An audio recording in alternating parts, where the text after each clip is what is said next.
Hello everyone, ये NDA की maths की प्रीवियस ईयर्स की सीरीज चल रही है। ठीक है, 2018 पहले हमने उठाया, उसके क्वेश्चंस हमने डिस्कस किए, 3 पार्ट ऑलरेडी अपलोडेड है।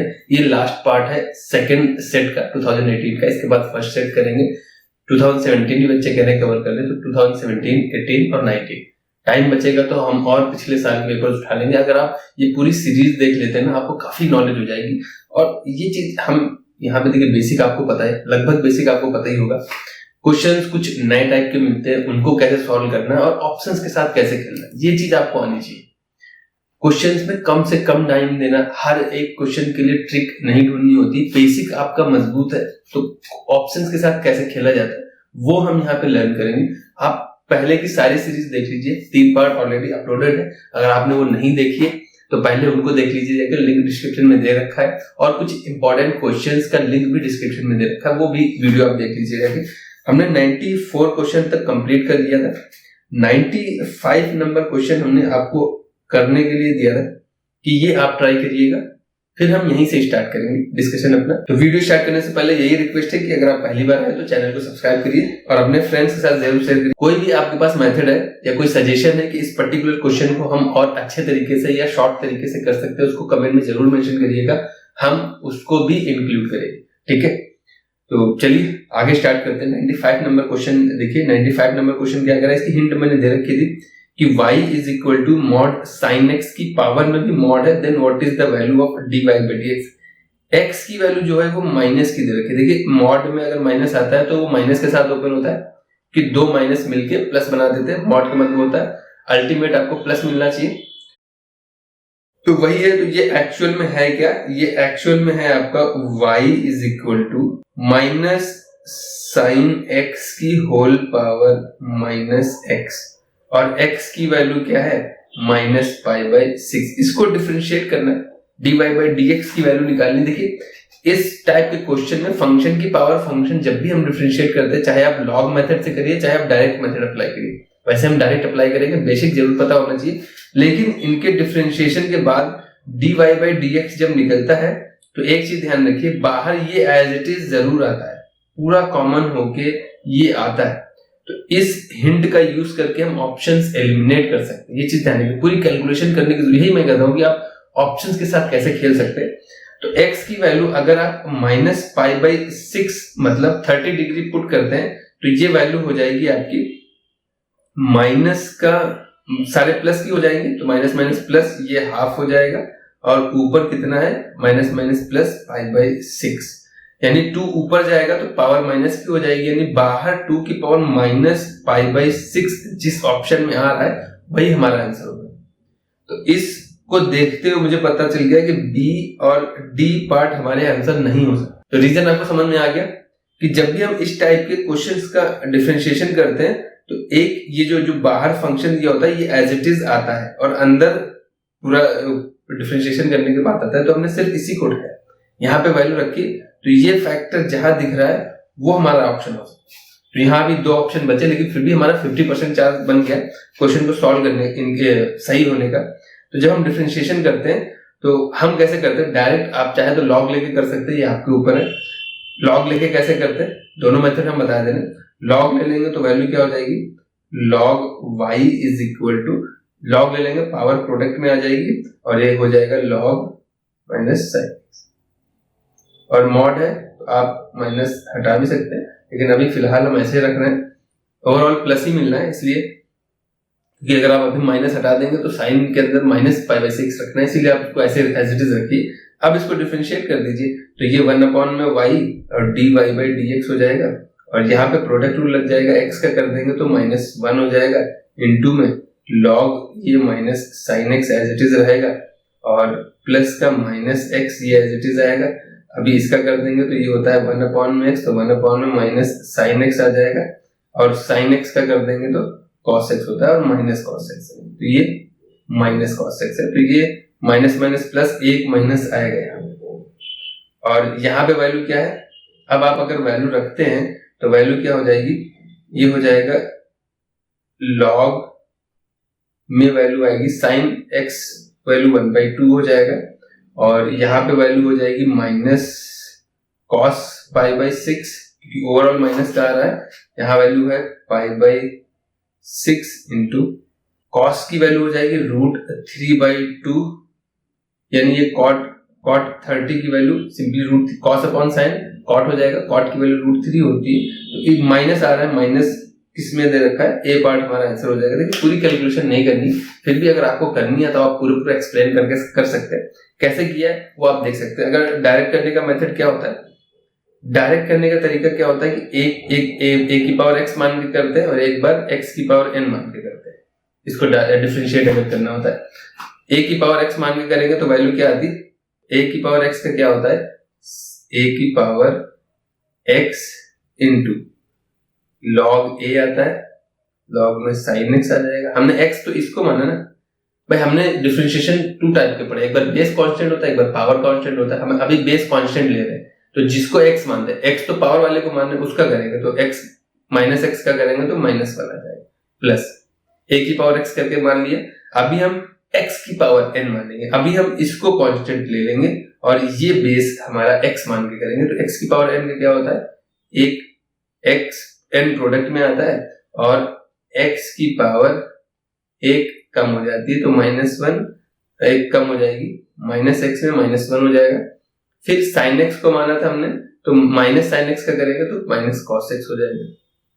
यहां से देखिए ये पूरा कॉमन आ जाता है और यही पार्ट आ जाएगा जो आप लॉग लेके करते हैं।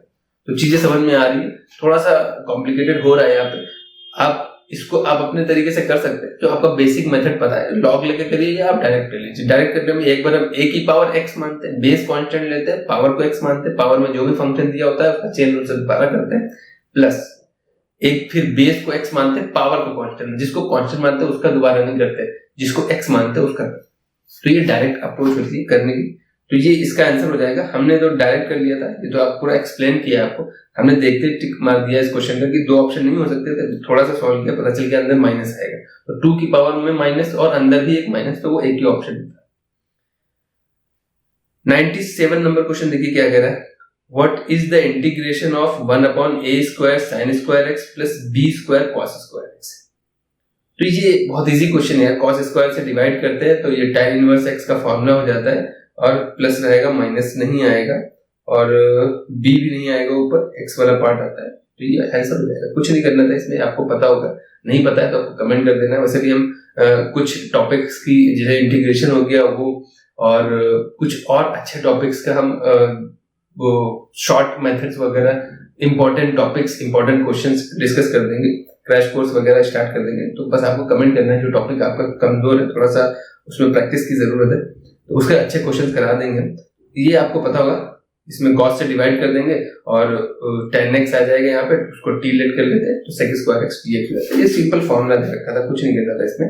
98 नंबर क्वेश्चन देखिए क्या गया, late f of x plus y is equal to, अच्छा fx प्लस जो है प्रोडक्ट में ब्रेक हो रहा है, fx डिफाइंड है इस तरीके से, ठीक है, वेयर लिमिट gx 0 पे a दे रखा है, लिमिट 5x 0 पे b दे रखा है, और डेरिवेटिव पूछा है। देखिए पहली बात तो इस टाइप के क्वेश्चन जब भी आता है इनमें कोई डेटा तो दे नहीं रखा है, आता है तो आप कर पाएंगे, अदरवाइज स्किप करना बेटर रहता है। तो सजेशन यही रहता है कि इस टाइप के क्वेश्चंस को आप लास्ट में करिए, अभी के लिए होल्ड रख लीजिए, टाइम बचता है तो आपको करना है। यहाँ तो हम पूरा डिस्कस करेंगे कैसे करना है इस क्वेश्चन को। देखिए डेरिवेटिव निकालना है हमको, डेरिवेटिव फाइंड करना है, और डेरिवेटिव में लिमिट कब आती है, फर्स्ट प्रिंसिपल में। तो फर्स्ट प्रिंसिपल का फॉर्मूला क्या होता है, limit h tends to 0 f of x plus h minus f of x upon में h, ये फॉर्मूला होता है।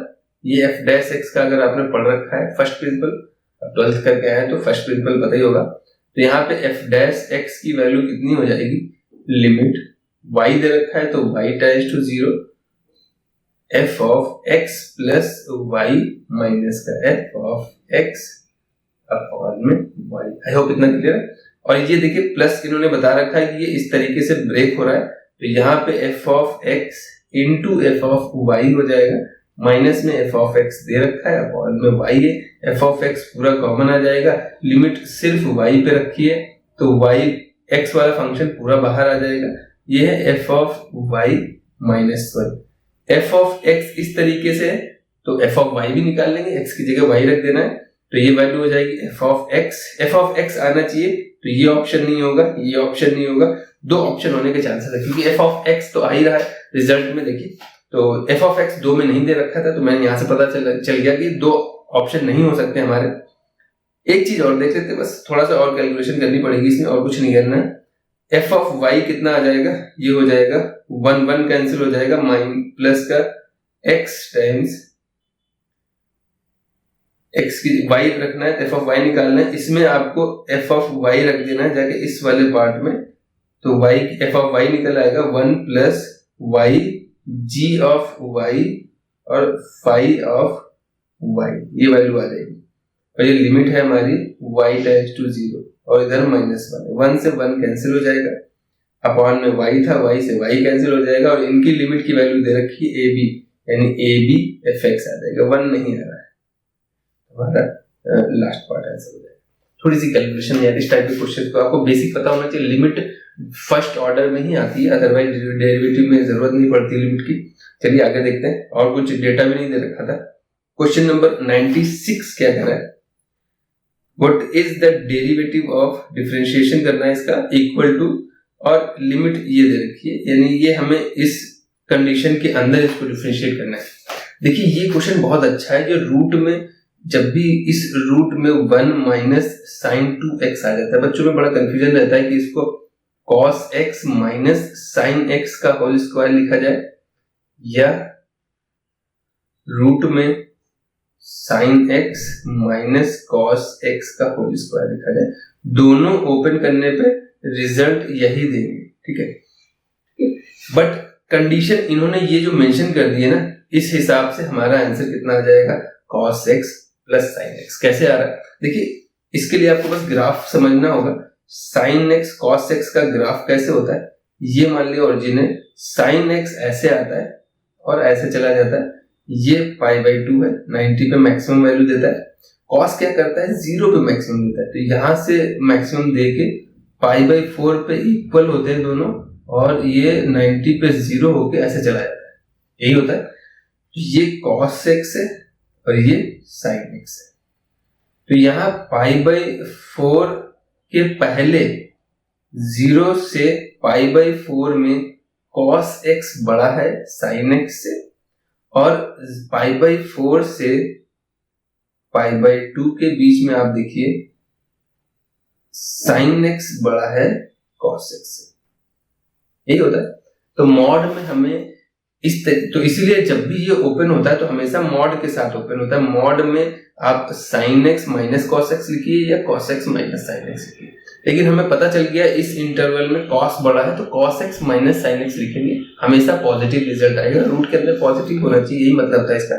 अब आप मॉड की जरूरत नहीं, क्योंकि मुझे पता चल गया इस रीजन में साइन बड़ा है, तो हम ये वाला नहीं यूज करेंगे, ये पार्ट यूज करेंगे, अदरवाइज नेगेटिव आ जाएगा। इस सिचुएशन में इसको डिफरेंशिएट कर दीजिए, तो ये cos x हो जाएगा, minus minus plus sin x हो जाएगा, और कुछ नहीं। सिर्फ आपको बस इस इंटरवल का मतलब पता होना चाहिए, नहीं पता है तो दिक्कत है, आप गलत कर सकते हैं इसमें। What is the solution of the differential equation.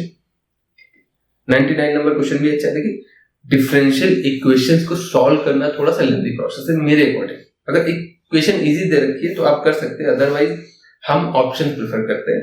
और इस इक्वेशन को देखते हुए मैंने साफ कह दिया कि ऑप्शन सी आंसर आना चाहिए, क्योंकि कहीं भी एक्स वाई का होल स्क्वायर नहीं है, कोई फैक्टर नहीं है, तो लॉग के साथ ये 4 और 2 नहीं आने चाहिए। भाई इसमें भी तो नहीं दे रखा है, फिर भी हम चेक करेंगे, ऑप्शन ही चेक करना। हमें डिफरेंशिएशन थोड़ा इजी पड़ता है, तो डिफरेंशिएशन कर देंगे तो ये वैल्यू आनी चाहिए, यही तो मतलब है। अदरवाइज इसका इंटीग्रेशन करके हमें ये लाना थोड़ा लेंथी प्रोसेस है। डिफरेंशिएशन में चेन रूल लगा के हम इजीली कर सकते हैं, तो हम चेक करेंगे तो इसको करेंगे, क्योंकि ये जो डेटा दे रखा है इसमें कोई भी फैक्टर नहीं है, एक्स वाई का फैक्टर भी नहीं है, पावर नहीं है। लॉग में पावर होती है वही प्रोडक्ट में आती है, यहाँ कुछ नहीं दे रखा है, तो हम सिंपल ऐसा मान के करेंगे जिसमें कोई कांस्टेंट नहीं। इसके बाद 2 पे जाएंगे, फिर 4 पे जाएंगे। इसको डिफरेंशिएट कर दीजिए जरा, तो y का डिफरेंशिएशन हो जाएगा dy/dx माइनस 1 प्लस ये 1 अपॉन में x प्लस वाई, और फिर इसका करेंगे तो 1 प्लस वाई का हो जाएगा dy/dx और इक्वल टू में 0 हो जाएगा। ये है dy/dx माइनस 1 प्लस 1 अपॉन में x प्लस वाई का मल्टीप्लाई करा देंगे तो ये 1 में x प्लस वाई इंटू में dy बाई dx है और इक्वल टू में क्या है 0, ये दे रखा है। dy बाई dx अगर आप कॉमन ले लेंगे तो value 1 plus x plus y LCM आ जाएगा, अपॉन में x प्लस वाई है, इंटू में क्या है dy बाई dx, ये पार्ट उधर जाएगा तो 1 माइनस का हो जाएगा, x प्लस वाई एलसीएम लेंगे, x plus y minus 1 upon में x प्लस वाई है, कैंसिल आउट कर देंगे, जब उल्टा कर देंगे तो यही पार्ट हमारा आंसर आ जाएगा। ठीक है, अब देखिए ना डी उसको नीचे ले आएंगे, डिनोमिनेटर में dx अपॉन dy की वैल्यू आ जाएगी।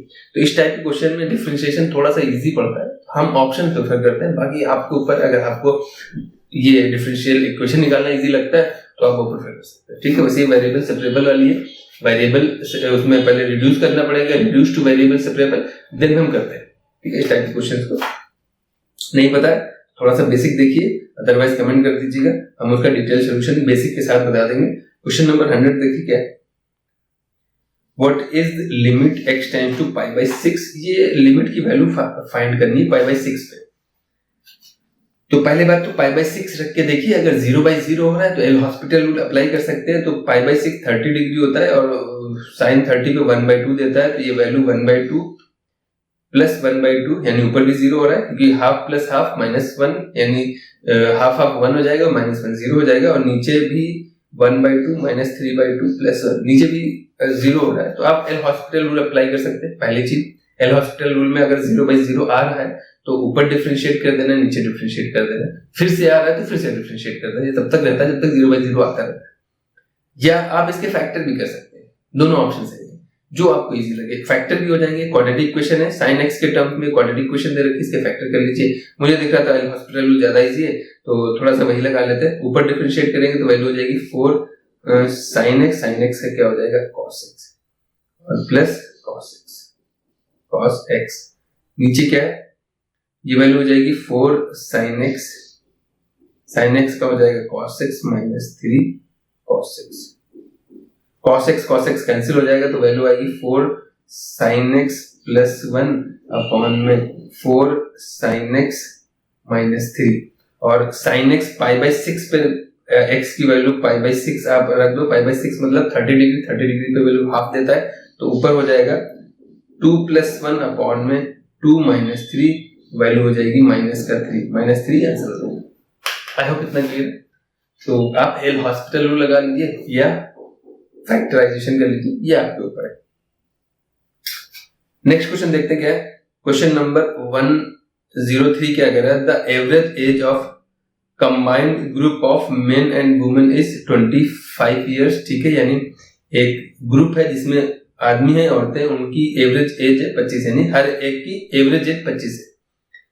The average age of group of main is 26। अच्छा, उनमें से सिर्फ आदमियों का जो ग्रुप है उनमें उनकी एज 26 है, एवरेज मतलब हर एक की 26 ले सकते हैं। जैसे कोई मान लिया 30 साल का है और कोई 26 साल का है या कोई 20 साल का है, सबको जोड़ के जितने होते हैं उनसे डिवाइड कर देते हैं, वो एवरेज एज आ जाती है, ये बेसिक पता होगा।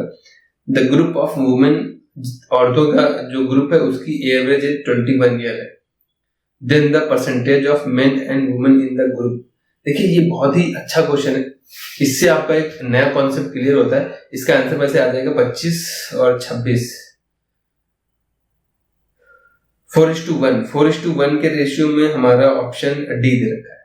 कैसे हुआ, इसमें कुछ नहीं करना होता है, ये एक्चुअल में अगर आपको ये पूरा मेथड पढ़ना है तो आपको एलिगेशन एंड मिक्सचर के नाम से आपको टॉपिक मिल जाएगा, एलिगेशन एंड मिक्सचर करके आप YouTube पे सर्च कर लीजिएगा, काफी अच्छे टीचर्स ने पढ़ाया है इसको, पूरी डिटेल में इसको अच्छे से एक्सप्लेन किया।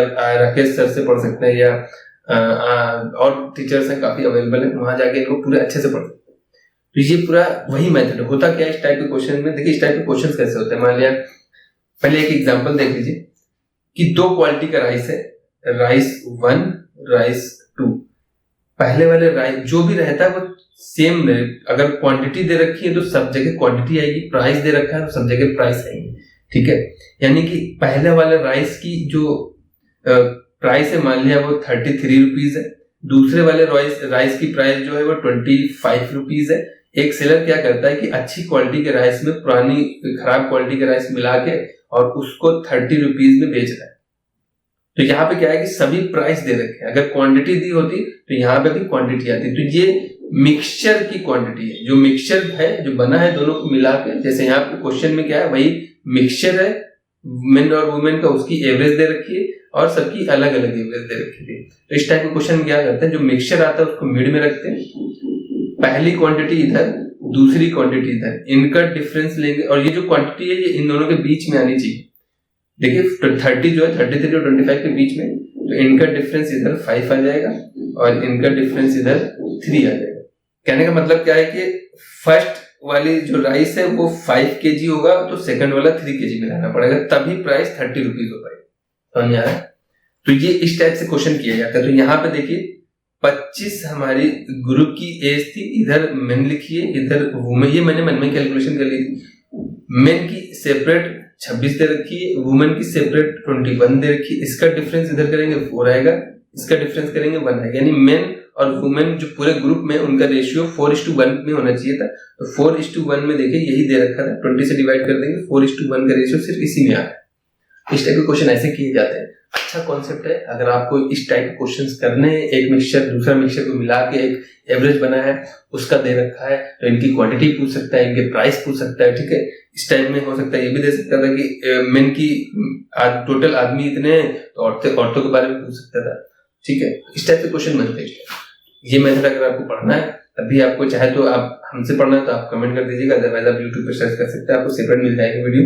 आगे देखिए क्या है, नेक्स्ट क्वेश्चन देखते हैं। नेक्स्ट क्वेश्चन 101 क्या कह रहा है, इफ 2 डाइस आर थ्रोन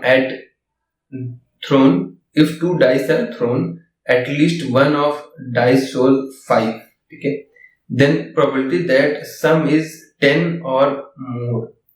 अच्छा 2 डाइस फेंकी जाती हैं और उनका सम जो है वो या तो 10 आएगा या 10 से बड़ा है। तो 10 या 10 से बड़ा एक कंडीशन है, 5 आने चाहिए, तो 5 के साथ 5 ऐड करिए, 5 के साथ 6 ऐड करिए और 5 आना ही आना है तो 6 के साथ 5 ऐड करिए। ये 3 ही कंडीशन है, 3 कंडीशन हमारी फेवरेबल होंगी, उस केस में मेरा ये आंसर होना चाहिए। बाकी कैंसिल आउट भी हो सकती है क्वांटिटीज, तो देखते हैं जरा, क्योंकि सैंपल स्पेस कितना बन जाएगा, यानी कि टोटल सैंपल स्पेस बनेगा 2 डाइस है और 5 ऐड आना चाहिए, at least one of them shows 5, तो 5 आना ही चाहिए। तो 5 अगर आप फिक्स कर दोगे इस प्लेस पे, फिक्स करने की इसको फिक्स करने का एक ही तरीका है, ये आपने परम्यूटेशन कॉम्बिनेशन पढ़ रखा है। सैंपल स्पेस देखिए पूरा बनाएंगे तो बहुत टाइम लगेगा। यहाँ पे किया कि मैंने पहले प्लेस पे 5 फिक्स कर दिया, तो इस प्लेस पे टोटल डिजिट्स कितनी आ सकती थी, 6। अभी क्या किया मैंने, सेकेंड प्लेस पे 5 फिक्स कर दिया, तो इस प्लेस पे 6 आ सकती थी। टोटल मेरे हिसाब से 12 केसेस बनने चाहिए थे, जिनमें एक कम से कम एक केस में डाइस एक डाइस में 5 आएगा ही आएगा। लेकिन इस सिचुएशन मैंने किया कि यहाँ पे भी 5 काउंट कर लिया और यहाँ पे भी 5 काउंट कर लिया, यानी मैंने 5 डबल बार काउंट किया, तो एक हटा देंगे, यानी टोटल 11 पॉसिबिलिटीज। टोटल 11 पॉसिबिलिटीज में मेरी फेवरेबल पॉसिबिलिटी कितनी थी, 3। तो आंसर कितना हो जाएगा, 3/11। क्वेश्चन समझ में आ रहा था। क्वेश्चन क्या कह रहा था कि 2 डाइस फेंकी गई है तो एक एटलीस्ट 1 डाइस में 5 आना कंपलसरी है। उसके बाद आपको बताना है कि किस, तो मतलब उनका सम अगर हम करें तो वो 10 या 10 से ज्यादा होने की प्रोबेबिलिटी क्या है। तो 10 या 10 से ज्यादा उस केस में जब ये कंडीशनल प्रोबेबिलिटी है, आप पढ़िएगा जाके, conditional probability of A given B, उस टाइप की प्रोबेबिलिटी है। ये मैंने ऐसे सेपरेट कर दिया, आप खुद सोच सकते थे कि 2 डाइस है, एक डाइस पे 5 है तो इस पे कुछ भी आ सकता था, तो 6 पॉसिबिलिटी हो जाए। फिर 5 इस साइड 8 डाइस पे है तो इधर कुछ भी आ सकता था। ये टोटल केसेस होने 12 चाहिए था, लेकिन 5 2 बार काउंट कर लिया तो टोटल 11 केसेस हो जाएंगे। फिर उनमें से फेवरेबल क्या आ जाएगा, 5 हो सकता था, 5 6 हो सकता है, 6 5 हो सकता था। ये टोटल जब उन दोनों का सम 10 या 10 से ज्यादा हो तो ये 3/11 हमारा आंसर हो जाएगा। थोड़ा सा एक्सप्लेन करने में टाइम लगता है, वरना क्वेश्चन बहुत ईजी है। अगला क्वेश्चन देखिए क्या कह रहा है, क्वेश्चन नंबर 104 कह रहा है कि if sign beta is harmonic mean of sine alpha and cos alpha. देखिए क्वेश्चन पढ़ते जाइए, अपना डेटा लिखते जाइए। हार्मोनिक मीन का मतलब है कि साइन बीटा की वैल्यू आएगी 2 times sine alpha cos alpha upon में, नीचे इन्हीं को ऐड कर देते हैं, sine alpha plus cos alpha, यही आता है ना, 2ab upon a plus b। और आगे क्या कह रहा है, sine theta is the arithmetic mean of, तो साइन थीटा की वैल्यू क्या हो जाएगी, इन दोनों का sum sin alpha plus cos alpha upon में 2, ये तो क्वेश्चन भी दे रखा है। Then which of the following is true, दो स्टेटमेंट दे रखे हैं। तो पहला स्टेटमेंट दे रखा है √2 और ये एक्चुअल में π/4 में sin a प्लस भी लगाना है, तो π/4 में जो sin होता है वही cos होता है, इक्वल आता है 1/√2, बाहर आके √2 कैंसिल कर देगा और ये हमारा स्टेटमेंट सही है, यही दे रखा है, इसी को इस फॉर्म में लिख रखा है। यहाँ पे आपको बस ओपन करना है फॉर्मूला, ये यहाँ पे cos में भी प्लस आता है और √2 कॉमन 1/√2 से मल्टीप्लाई करा देंगे, ये भी यही फॉर्मूला दे रखा है। तो दोनों स्टेटमेंट सही, बोथ स्टेटमेंट आता है, कुछ नहीं करना है यार इसमें, बस आपको इतना पता होना चाहिए कि sin a प्लस भी क्या होता है, sin a cos भी प्लस cos a sin भी होता है और π/4 दे रखा है, दोनों की वैल्यू 1/√2 आएगी, 1/√2 बाहर लेंगे कैंसिल हो जाएगी, simple sin a plus sin b बचेगा, यानी यहाँ जो अल्फा दे रखा है तो sin alpha plus cos alpha आएगा, उसको डिवाइड कर दीजिए, यही फॉर्मूला देकर। उधर cos दे रखा है, cos a माइनस b में दोनों प्लस के मतलब प्लस का आता है, cos alpha cos beta plus sin alpha sin beta आता है, ठीक है। और दोनों π/4 की वैल्यू π/4 जो 1/√2 और वो √2 डिवाइड हो जाएगा, तो सिंपल, कुछ नहीं करना है इसमें। आगे देखिए क्वेश्चन क्या कह रहा है, क्वेश्चन नंबर 102 देखिए क्या कह रहा है, the correlation coefficient compounded from a set of 30 observation, अच्छा 30 ऑब्जर्वेशन में से कोरिलेशन कोफिशिएंट कैलकुलेट किया गया is 0.8, okay. Then percentage of variation not explained by the linear regression, तो 0.8 का मतलब है 80% एक्सप्लेन कर दिया गया, बचा कितना है 20%, कुछ नहीं करना है यार इसमें। 0.8 मतलब 80% हो गया और बचा कितना 20%, 0.2 बचा है, 20% बच गया, कुछ नहीं था इस क्वेश्चन में। अगर ये पूछता कितने ऑब्जर्वेशन से एक्सप्लेन नहीं किए तो वो आप बता सकते थे, 20% निकाल लीजिए। Let A, B, C be 3 mutually exclusive and exhaustive events associated with a random experiment, random experiment के साथ है। तो प्रोबेबिलिटी ऑफ B दे रखा है A के टर्म्स में and probability of C B के टर्म्स में दे रखा है, तो प्रोबेबिलिटी ऑफ A निकालना है। देखिए इस क्वेश्चन में सिर्फ और सिर्फ लैंग्वेज का खेल है और कुछ नहीं। अगर आपको इन टर्म्स के मतलब नहीं पता है, म्यूचुअली एक्सक्लूसिव और एग्जॉस्टिव इवेंट्स क्या होते हैं, तो आप इस क्वेश्चन को नहीं कर सकते। म्यूचुअली एक्सक्लूसिव का मतलब होता है इंटरसेक्शन, जीरो आएगा, वो एक दूसरे से इंडिपेंडेंट है, अलग अलग है, ठीक है। ए सर्कल मान लीजिए, जिसे आपने वेन डायग्राम पढ़ रखा है, ए अगर ये है तो बी ये होगा, यानी इनका इंटरसेक्शन, यानी कोई भी कॉमन एलिमेंट नहीं है इनका, ये मतलब होता है। और एग्जॉस्टिव इवेंट्स वो होते हैं कि जिन इवेंट्स को कंबाइन करने से पूरा सैंपल स्पेस बन जाए, यानी कि probability of A plus probability of B plus probability of C की value total sample space, complete solution, मतलब टोटल प्रोबेबिलिटी 1 हो जाती है किसी के होने की। तो ये प्रोबेबिलिटी ऑफ ए हमें इससे फाइंड करना है, प्रोबेबिलिटी ऑफ ए निकालना है, तो ये एज इट इज रहेगा। बी ए के टर्म में दे रखा है, तो ये 1.5 मतलब 3/2 प्रोबेबिलिटी ऑफ ए दे रखा है। प्रोबेबिलिटी ऑफ सी एक्चुअल में बी के टर्म में 0.5 टाइम्स प्रोबेबिलिटी ऑफ बी, वो कितना है 1.5 टाइम्स प्रोबेबिलिटी ऑफ ए, तो ये हो जाएगा 0.75 यानी 3/4 प्रोबेबिलिटी ऑफ ए, और वैल्यू कितनी है 1। यही करना है, यहां से देखिए डायरेक्ट प्रोबेबिलिटी ऑफ ए आ जाएगा, एलसीएम ले लीजिए तो ऊपर आ जाएगा 4 + 6 10 + 3 13, 4/13 आंसर हो जाएगा, ये आंसर आ जाएगा। एलसीएम ले लीजिए, बस कैसे मैंने किया, एलसीएम लेना है तो p प्रोबेबिलिटी ऑफ a तो कॉमन आ जाएगा और 4 बनाना, यहाँ तो 4 ऊपर नीचे मल्टीप्लाई होगा, यहाँ 2 से मल्टीप्लाई हो जाएगा, 4 + 6 10 हो जाएगा और यहाँ 3 यानी 13/4 आ रहा था, इक्वल में 1 है, उधर भेज दीजिए, 4/13 आंसर हो जाएगा। आई होप इतना क्लियर है, कुछ नहीं करना है इसमें। देखिए इसीलिए हम कहते हैं कि बेसिक आपका जितना अच्छा होगा, क्वेश्चन उतनी जल्दी होते हैं, ट्रिक्स उन्हीं से बनते हैं। 50 चीजों की ट्रिक्स देखने से कुछ नहीं होता। आप मेरी पिछली सीरीज उठा के देख लीजिए कि बहुत कम क्वेश्चन में होते हैं जिनमें मैंने ट्रिक्स बताई, ट्रिक के साथ साथ बेसिक भी एक्सप्लेन किया। तो इसलिए मैं कह रहा हूँ ये सीरीज बहुत इंपॉर्टेंट है। आप अगर मैंने जितने भी मैं सीरीज करा दूंगा, अगर सारी देख लेंगे तो आपका क्वेश्चन बहुत इजीली हो जाएंगे, आपको ऑप्शंस के साथ खेलना आ जाए और सही होने के चांसेस बढ़ जाते हैं। अगला क्वेश्चन देखिए क्या है, in a bolt factory machines XYZ manufactures bolt respectively 25%, 35%, 40% factory total output. The machines XYZ respectively produces 2, 4, 5% defective bolts. अच्छा, अच्छा क्वेश्चन है ये। A bolt is drawn at random from a product and it is found to be defective. What is the probability that it was manufactured by machine X? अच्छा question है ये, Bayes theorem पे based है। देखिए बहुत अच्छी theorem है, अगर आपने पढ़ रखी बहुत अच्छी बात, नहीं पढ़ी थोड़ा सा हम यहाँ पे दे देंगे। फॉर्मूला बड़ा अजीब सा आता है, उसको मैं फॉर्मूला कभी याद नहीं रखता, लेकिन मैं आपको एक तरीका बता दूंगा जिससे आप ऑटोमेटिकली फॉर्मूला याद रखते हैं। इस क्वेश्चन में डेटा जो दे रखा है वो लिख ले जरा।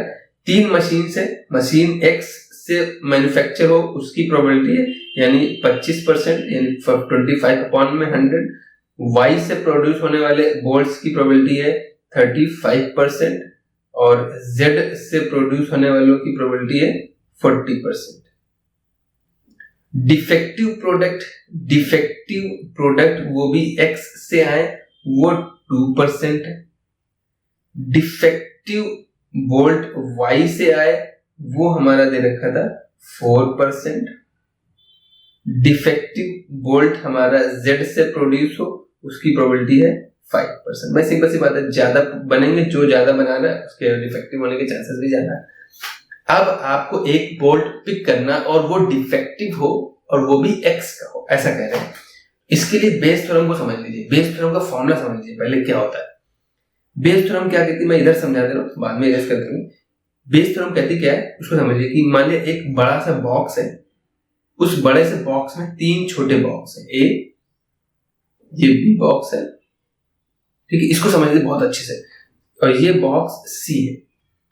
ए में 3 रेड 7 ब्लू बॉल है, बी में 5 रेड 3 ब्लू बॉल है और सी में मान लिया 6 रेड और 11 ब्लू बॉल है, ठीक है।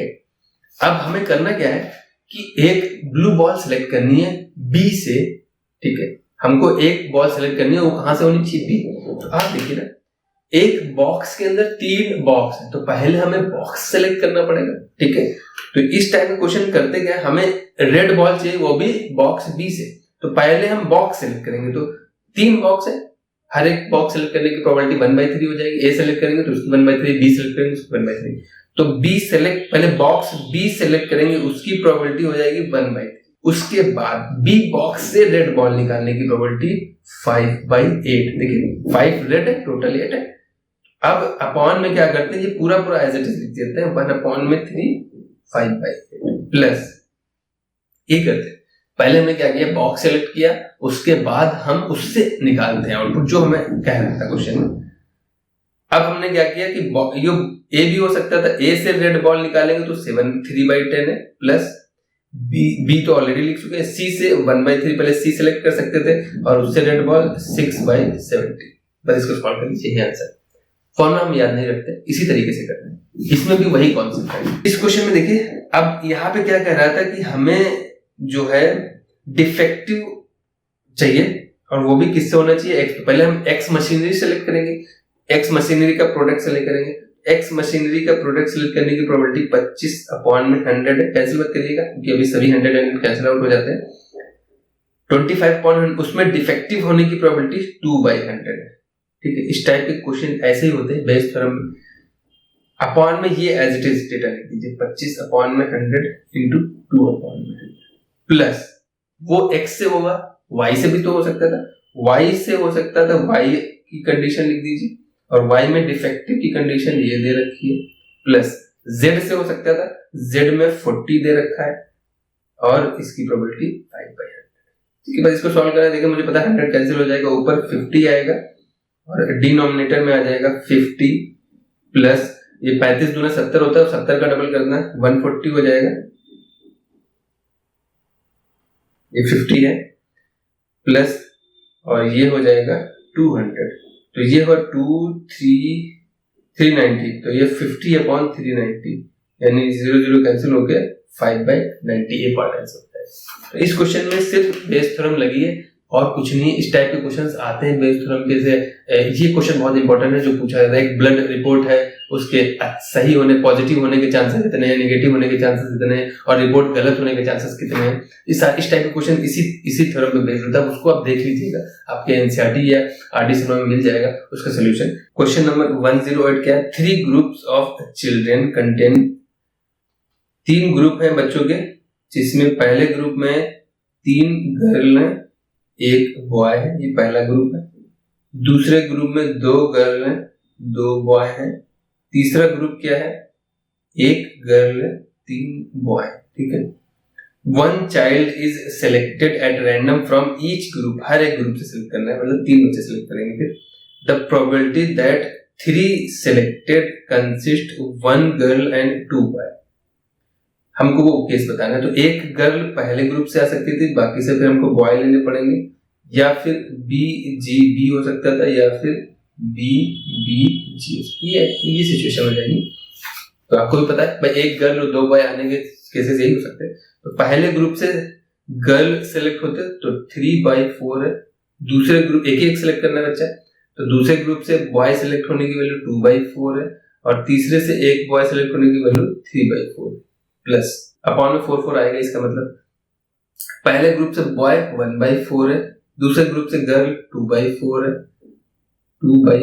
है, और तीसरे ग्रुप से बॉय 3/4 है, प्लस पहले से बॉय 1/4 है, 2/4 है और 1/4 है। तो डिनोमिनेटर तो सेम है, बस ऊपर वाले को ऐड कर देना है। तो ऊपर कितना हो जाएगा 9 18 प्लस 6 प्लस 2 अपॉन में 64। तो 64 कहीं नहीं दे रहा, इसका मतलब कैंसिल हो रहा है। तो ये वैल्यू हो जाएगी 26 अपॉन में 64 कैंसिल आउट हो गया, 13 बचेगा, और 13 एक पार्ट दे रखा है। तो ये आंसर हो जाएगा। कुछ नहीं, इस क्वेश्चन सिर्फ कैलकुलेशन है, प्रोबेबिलिटी का क्वेश्चन है, अच्छा क्वेश्चन था। आगे देखिए क्वेश्चन क्या कह रहा है। क्वेश्चन नंबर 1 और 7 क्या कह रहा है, 8 coins are tossed simultaneously, the probability of getting at least 6 heads। At least का केस है, एटलीस्ट वहीं से स्टार्ट होता है और मैक्सिमम तक जाता है, यानी 8 कॉइन में 6 हेड कम से कम आने हैं तो 2 टेल आएंगे। 7 हेड आ सकते थे, 1 टेल आएगा। 6 तो आने यानी इसके ज्यादा चलेगा, या तो 8 हेड आ सकते थे। ये बाइनोमियल डिस्ट्रीब्यूशन है प्रोबेबिलिटी वाला। तो यहाँ पे करते क्या है, देखिए हेड की प्रोबेबिलिटी भी हाफ होती है और टेल की प्रोबेबिलिटी भी हाफ होती है। तो यहाँ पे 1/2 की पावर 6 इंटू 1/2 की पावर 2 करेंगे, ये आपको पता होगा, तब भी टोटल 1/2 की पावर 8 ही रहेगा। तो इस टाइप क्वेश्चन को उससे कर लीजिए जाके बाइनोमियल डिस्ट्रीब्यूशन से, या हम ऐसे करते हैं कि 1/2 टोटल कॉइन कितने थे वो पावर लगा देते हैं। अब कितने आने, 8 में से 6 हेड आने, सॉरी टेल आने, टेल दे रखा है ना 6 हेड्स, और तो फिर 8 में से 7 हेड आ सकते थे, 8 में से 8 हेड आ सकते थे। ये बाइनोमियल डिस्ट्रीब्यूशन कहता है। तो इसकी वैल्यू 1/256 हो गया। तो 256 देखिए 2 ऑप्शन में दे रखा है, हो सकता है कैंसिल आउट भी हो रहा हो, लेकिन ये ऑप्शन तो नहीं होना चाहिए, इतना बड़ा तो नहीं आएगा इनको ऐड करने से। 8C6 एक्चुअल में 8C2 है, यानी 8 को 2 बार ओपन करना था, 8 इंटू 7/2 यानी 28 वैल्यू हो जाएगी। ये 8 है और ये 1 है, तो ये 37 आंसर हो जाएगा। कैंसिल नहीं होगा, देखिए पूरा इजी कैलकुलेशन, कुछ नहीं करना है इसमें। आगे देखिए क्या कह रहा है, consider the following statement, if 10 is added to each entry, question number 109 क्या कह रहा है, entry on a list then average increase by 10, ठीक है। ये चीज ध्यान रखिए, एवरेज जो है अगर हर एक क्वांटिटी में सेम क्वांटिटी ऐड करते हैं, सब्ट्रैक्ट करते हैं, मल्टीप्लाई करते हैं, तो उसी क्वांटिटी से वो भी उसी तरीके से होता है। ऐड करेंगे तो वो भी ऐड हो जाएगा, मीडियन में भी, मीन में भी, सब्ट्रैक्ट करेंगे तो सब्ट्रैक्ट होगा, मल्टीप्लाई करते हैं तो मल्टीप्लाई होता है। ये सही है, पहला स्टेटमेंट सही है। If 10 is added to each entry on a list, then standard deviation increases by 10। Standard deviation initial quantities के चेंज पे डिपेंड नहीं करता है, तो ये स्टेटमेंट गलत है। पहला सही, दूसरा गलत, तो ये तो नहीं हो सकते, दूसरा गलत है, दूसरा गलत है, दूसरा गलत है, तो ये ऑप्शन सही है। आगे चेक नहीं करना, फिर भी हम चेक कर लेते हैं। If each entry on a list is doubled, then average doubled। Average हमेशा वही फॉलो करता है जो इनिशियल क्वांटिटी के साथ होता है।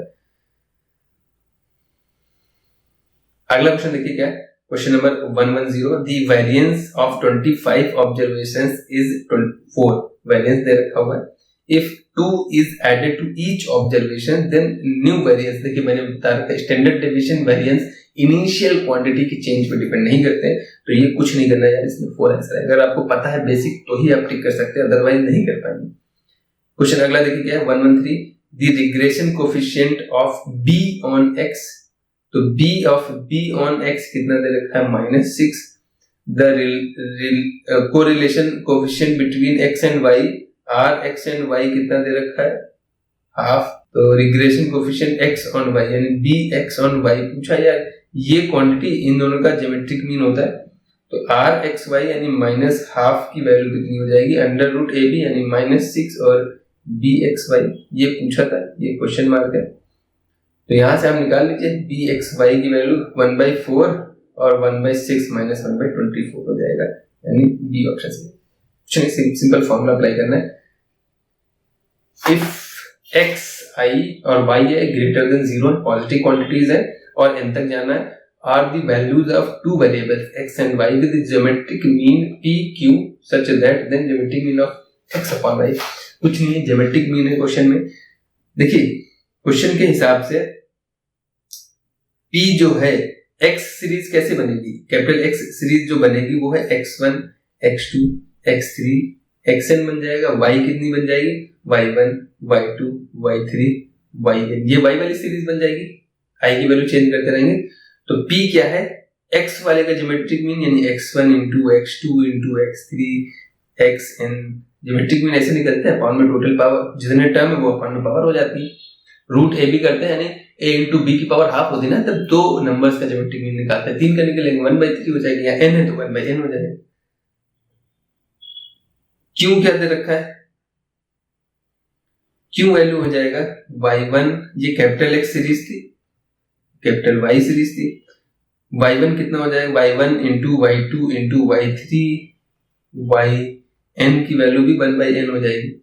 तो x अपॉन में y सीरीज कैसे आएगी, यानी x1 अपॉन में x2 y1 sorry x2 upon में y2 x3 अपॉन में y3, ये xn अपॉन में yn जाएगा और उसकी होल पावर 1/n हो जाएगी। तो ये देखिए इसी ऐसा लग रहा है हमने इन दोनों को डिवाइड कर दिया, तो ये वैल्यू p बाई क्यू ही रहेगा, ये सही हो जाएगा, कुछ नहीं करना। पहली series x1 x2 x3 xn तक था, उसका ज्योमेट्रिक मीन सारे नंबर्स का प्रोडक्ट करा दीजिए और 1/n, ये p दे रखा था। सेम q दे रखा था, y1 y2 y3 का प्रोडक्ट करा देंगे वो n तक, उसकी पावर 1/n। जब हम इन दोनों को डिवाइड करेंगे x और y का, तो हर एक एलिमेंट्स भी डिवाइड हो जाएंगे, होल पावर सेम 1/n है, तो वो ऐसा लगेगा x अपॉन y की जो सीरीज बनी है उसका ज्योमेट्रिक मीन है वो सिंपल p अपॉन q आ जाएगा, कुछ नहीं करना था क्वेश्चन में। क्वेश्चन नंबर 114 देखिए क्या है, the set of bivariate observations x1 x2 x3 अच्छा are such that all the values are distinct अलग है and all the observations fall on a straight line with non zero slope, zero नहीं non zero है, तो then the possible values of correlation coefficient between x and y। Correlation coefficient है यार, देखो non zero है, सारी quantity zero वाले case आप वैसे भी हटा सकते थे, आंसर ये हो जाएगा। देखिए इस टाइप के क्वेश्चंस को हम पहले कहेंगे कि अवॉइड कर दीजिए, नहीं आता आपको, बेसिक अच्छे से पता है तभी हो पाएगा। अगर कोएफिशिएंट पॉजिटिव है तो उसकी वैल्यू 1 आ जाएगी, कोएफिशिएंट नेगेटिव है तो -1 आ जाएगी कोरिलेशन कोएफिशिएंट की, तो 1 -1 एंड 1 भी आ जाएगी। वैसे भी नॉन जीरो दे रखा है तो जीरो आने के चांसेस नहीं थे इसमें। इफ द प्रोबेबिलिटी, अगला क्वेश्चन देखिए क्या है, if the probability of simultaneous occurrence of two events A and B is B and the probability that exactly one of A B occurs is Q, then which of the following is true। अच्छा question है यार, बहुत अच्छा question है, ये अच्छा question है। देखिए इससे कुछ सीखने को मिलता है जिन क्वेश्चन में, ये जो अभी इसके पहले किया था ये बेकार क्वेश्चन था यार, कोरिलेशन कोएफिशिएंट एक लाइन में फॉलो करता है, ये अगर आपको पता है तो करोगे, लेकिन जरूरी नहीं, इस टाइप क्वेश्चन अगर नहीं आते तो अवॉइड कर दीजिए, 100% पेपर कोई नहीं सॉल्व करता है। यहाँ पे आपको सीखना है ऑप्शन के साथ कैसे एलिमिनेट करना है और किस क्वेश्चन को छोड़ देना है, बट अभी हम बता दे रहे हैं अगर इस टाइप का क्वेश्चन आता है तो रिपीट हो गया और कुछ नहीं होगा इसमें। 112 क्या कर रहा है, द प्रोबेबिलिटी, देखिए इसमें क्या है कि दो साइमल्टेनियस अकरेंस का मतलब क्या है, पी ए इंटरसेक्शन यानी एक साथ हो दोनों का कॉमन पार्ट, वो कितना दे रखा है, पी प्रोबेबिलिटी दे रखी है। The probability that exactly one का मतलब क्या होता है, जैसे ये आप पढ़ते हो ना पेन डायग्राम में पढ़ा होगा, तो ये A होता है ये B होता है। exactly one का मतलब है ये पार्ट सिर्फ A है और ये पार्ट सिर्फ B, ये exactly one है, तो probability of A plus probability of B, जब आपने probability A लिया था तो probability A जब आपने दिया था तो पूरा सर्कल लिया था, उसमें भी ये पार्ट आया था, ये वाला पार्ट, और जब प्रोबेबिलिटी ऑफ बी लेंगे उसमें भी ये पार्ट आएगा, तो ये 2 बार आ गया, लेकिन एग्जैक्टली में तो ये पार्ट आना ही नहीं चाहिए। उस सिचुएशन में हम 2 times probability of A intersection B subtract कर देंगे। ये एग्जैक्टली 1 का केस है। अगर आपने वेन डायग्राम अच्छे से पढ़ रखा है तो आपको समझ में आ गया होगा ये वैल्यू कितनी दे रखी है, ये क्यों दे रखी है। इतना क्वेश्चन में गिवन है, अगर आप इतना डेटा नहीं लिख सकते क्वेश्चन से तो आप इस क्वेश्चन को नहीं सॉल्व कर सकते। इसलिए प्रोबेबिलिटी में अगर आपको म्यूचुअली एक्सक्लूसिव एग्जॉस्टिव इवेंट्स के बारे में नहीं पता है, इस टाइप के लैंग्वेज को कन्वर्ट करना नहीं पता है, तो इस अच्छे क्वेश्चन को नहीं कर पाएंगे। और इन अच्छे क्वेश्चंस की वैल्यू होती है, एग्जामिनर चेक करते हैं, तो जो बच्चे इजी क्वेश्चन तो सभी कर लेते हैं, टफ क्वेश्चन भी करना जरूरी होता है। देखिए प्रोबेबिलिटी ऑफ इंटरसेक्शन भी पता है और ये कहानी पता है आपको, तो यहाँ पे देखिए अगर हम इसको लिखना चाहें तो probability of A plus probability of B की वैल्यू, ये क्या है, ये वैल्यू तो गिवन है, तो ये हो जाएगी क्यू प्लस का 2p।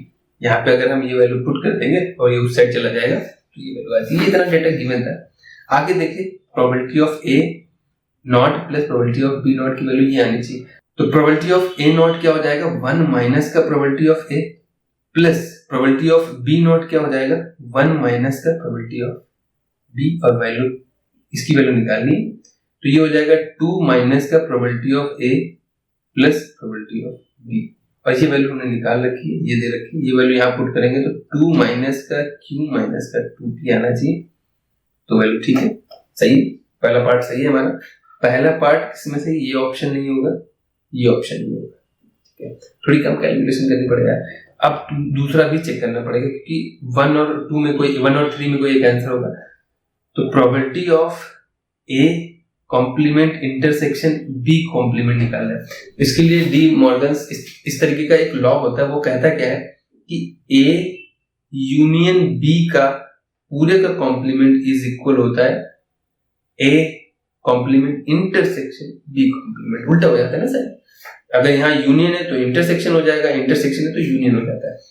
इसका मतलब है इसकी जगह हम ये लिख सकते हैं, ठीक है, तो ये जो दे रखा है इन्होंने तो इसको हम लिख सकते थे probability of A union B complement, ठीक है, ये रूल होता है, आप चाहे तो सेट थ्योरी में जाके देख सकते हैं। और इसकी वैल्यू किसी के ना होने की प्रोबेबिलिटी क्या होती है, 1 माइनस उसके होने की प्रोबेबिलिटी, 1 माइनस उसके होने की प्रोबेबिलिटी, ये होता है। और ये तो पूरी सिचुएशन हमको यहाँ दे ही रखा था, क्या दे रखा था वो देख लीजिए, probability of A plus probability of B, ये जो 2 टाइम्स दे रखा है ना, ये जो क्वांटिटी, इसको हम अलग अलग लिख देते हैं, probability of A intersection B और माइनस का probability of A intersection B की वैल्यू क्यों दे रखी थी, तो यही तो भैया यूनियन का फॉर्मूला होता है, probability of A plus probability of B minus का probability of A intersection B, तो ये वैल्यू कितनी हो जाएगी, probability of A union B minus का, और ये जो इंटरसेक्शन दे रखा है, ये इंटरसेक्शन तो हमको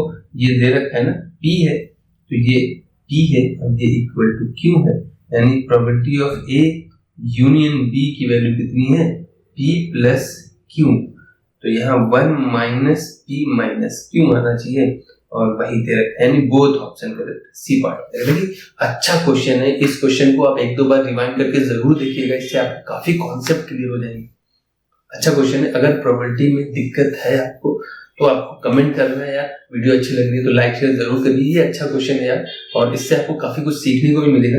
अगला क्वेश्चन देखिए क्या कह रहा है, क्वेश्चन नंबर 115 है, 2 integers x and y are chosen with replacement choose करना है, सेट दे रखे 0 to 10, the probability that x minus y is greater than 5, x minus y is greater than 5। ये देखिए आपको थोड़ा सा टाइम लगेगा इसमें, क्योंकि x minus Y total sample space देखिए हमें 2 डिजिट सेलेक्ट करने हैं, 2, ठीक है, तो ऐसे देखा जाए कि 2 इंटीजर सेलेक्ट विद रिप्लेसमेंट, पहले प्लेस को फिल करने के ऑप्शन 11 है, 0 से स्टार्ट कर रहे हैं, और जो डिजिट सेलेक्ट की वो हम फिर से सेलेक्ट कर सकते थे, इधर 11 है, तो टोटल 121 तो टोटल केसेस बन रहे हैं।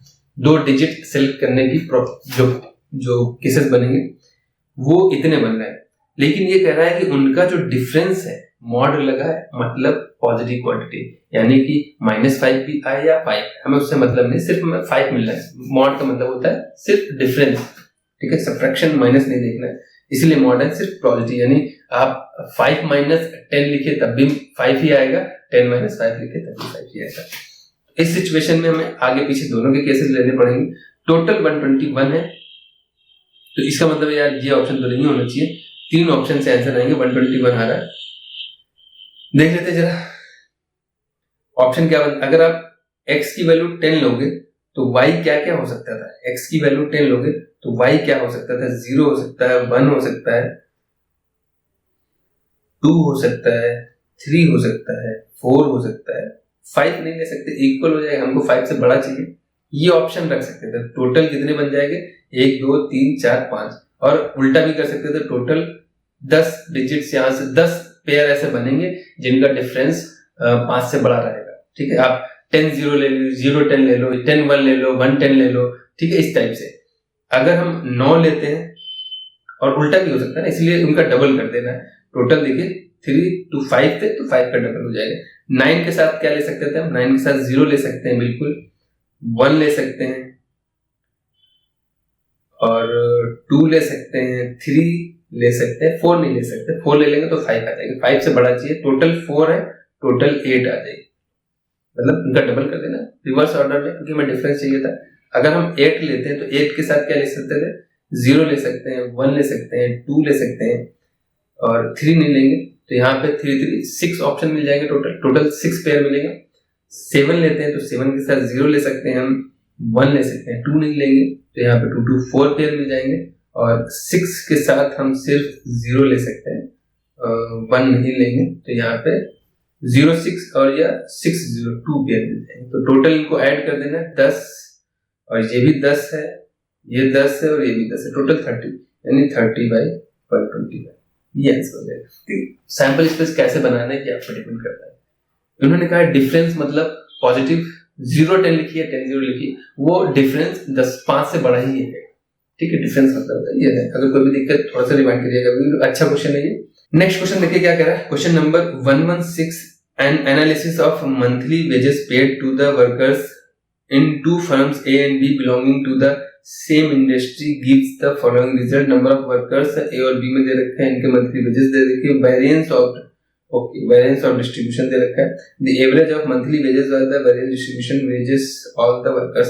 यार ये लेंदी क्वेश्चन है, इसमें वो नहीं x1 n1 और x bar plus n2 x bar upon n1 plus n2 एक टाइप का फॉर्मूला लगता है।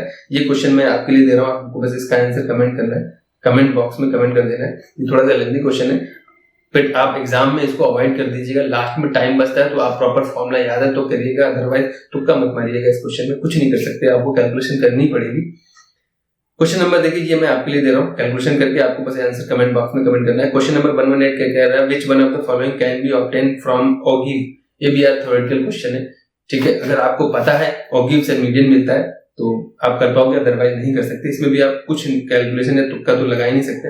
आगे देखिए क्वेश्चन नंबर 119 क्या कह रहा था, in any discrete series when all values are not same occur, okay, if x represents mean deviation about mean and y represents standard deviation, then which of the following is correct. यानी mean deviation, इस case में mean deviation equal होता है 4/5 times of standard deviation. Mean deviation x represent कर रहा है, 4/5 times of standard deviation y represent कर रहा है। मुझे पता चल रहा है y is greater than x, चाहे तो आप ऐसे भी कर सकते हैं, x का 5 टाइम्स करेंगे तब वो 4 टाइम्स y के इक्वल हो जाएगा, यानी y बड़ा है x से, तो y बड़ा है x। इस सिचुएशन में कुछ नहीं करना है, ये जो कहानी कह रहा है, if x represent the deviation about mean and y represents standard deviation, then इसका रिलेशन होता है मीन डेविएशन, आप याद रख सकते हैं। इस सिचुएशन में जो स्टेटमेंट लिखा है, इस सिचुएशन में मीन डेविएशन इक्वल होता है 4/5 times of standard deviation. Standard deviation बड़ा होगा मीन डेविएशन से, ठीक है, कुछ नहीं करना यार इसमें। या अगर आपको ये फॉर्मूला पता है तभी कर पाओगे, अदरवाइज नहीं कर सकते। ये लास्ट के 2 क्वेश्चन है। क्वेश्चन नंबर 117 क्या कह रहा है, 3 dice having digits 1 2 3 4 5 6 on their faces are marked 1 2 3। क्या जी डिजिट्स 6 तो होते ही हैं प्रिंट, उसको कुछ करना नहीं है। their faces are marked 1 2 3 and rolled, let x y z represent the number on dice 1 2 and 3, ठीक है। what is the number of the possible outcomes such that x is greater than y is greater than z। तो ये कैसे लेना है यार, number of possible outcomes बताने, यानी पॉसिबिलिटी बतानी है हमको क्या क्या आ सकता है। तो 6 पहले ले सकते हैं, तो यहाँ पे 5 फिक्स कर देंगे, 6 5 फिक्स कर सकते हैं, तो यहाँ पे 1 आ सकता था, 2 आ सकता है, 3 आ सकता है, 4 आ सकता है। 5 नहीं ले सकते क्योंकि इक्वल हो जाएगा, हमको x greater y greater z greater than चाहिए।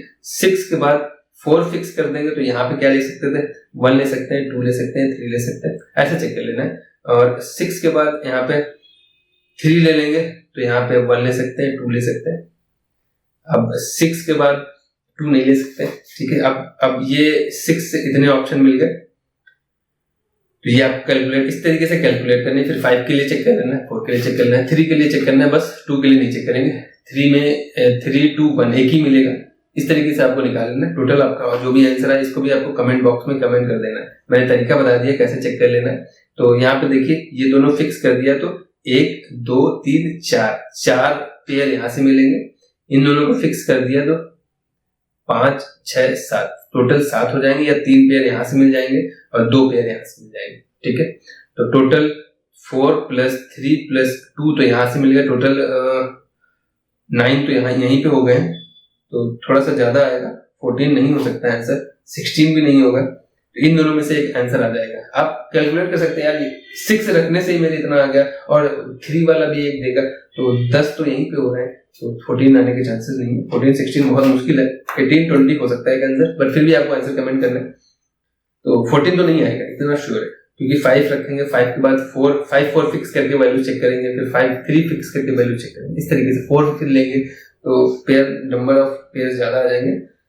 लास्ट क्वेश्चन देखिए क्या है सीरीज का, in which one of the following cases would you expect to get negative correlation. देखिए यही बस ये जो वर्ड देखा है ये इंपॉर्टेंट। नेगेटिव कोरिलेशन क्या होता है कि x इंक्रीज होगा तो y डिक्रीज होना चाहिए, x डिक्रीज होगा तो y उल्टा होता है रिलेशन, तभी नेगेटिव कोरिलेशन मिलेगा।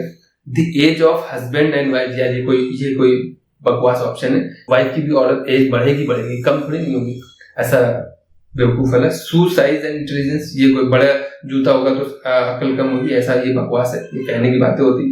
Insurance companies profits and the number of claims they have to pay, सही बात है, प्रॉफिट बढ़ता जाता है, क्लेम्स उसके रिस्पेक्ट में कम होता है, ये सही है।